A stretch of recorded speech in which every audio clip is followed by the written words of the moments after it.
Countif is an Excel function to count the cells in a range when we have a single criteria. Countif can be used to count the cells that contains dates, numbers and text. Here we have the data that contains a name and gender.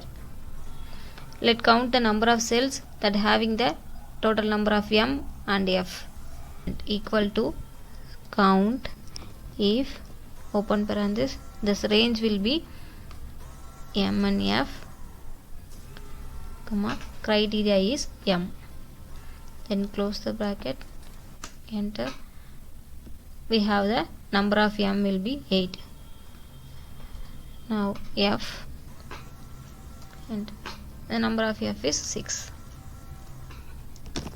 Please like and share, subscribe the YouTube channel to get the more Excel videos.